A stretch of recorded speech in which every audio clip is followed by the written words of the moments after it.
100 grueling miles from Georgia to Maine. Shackley's journey into the unknown begins Monday and lasts for 5.5 months. For an ordeal like this, you'd think Dennis Shackley's an experienced outdoorsman. Well, think again. I've never backpacked overnight.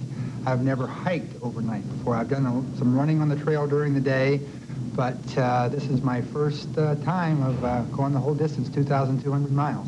Shackely began running marathons about 12 years ago, then moved on to ultramarathons. Still, this 2,200-mile walk will be the ultimate test of more than just courage and stamina, and helps explain the why of the trip. It's going to be a challenge emotionally, mentally, spiritually, and physically. I think to adapt, you've got to adapt every day, every minute sometimes of every day, to changing conditions in weather, terrain, heat, temperature. So as a result, I figure if I'm able to do this 2,200-mile trek, I'm going to come out a much better person. There's no doubt about it.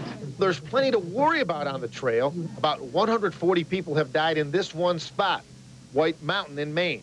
But there are also obstacles you can barely see. The bears, the copperheads, the rattlers, the wild boars, those things are not life-threatening, even though you might think they would be.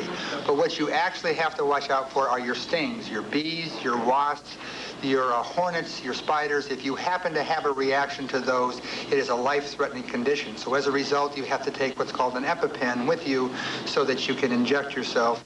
Yeah. Have you had some people come up to you and say, Dennis, you're nuts? Daily. Absolutely. People really can't understand why a person would want to really do this for the amount of time. But that's true, nuts. I don't think he's nuts. I think he really wants to do it. You know, he's 46 years old. He looks younger than I do. Well? You know, just look at that on the map. It looks long. And you could could you imagine not having to worry about bears and rattlesnakes and things like that? Yes. I mean, that could scare something else out of you. Oh, I know. You know, something else out of you that may not kill you, but... Let alone have to cook for yourself every day, huh? You're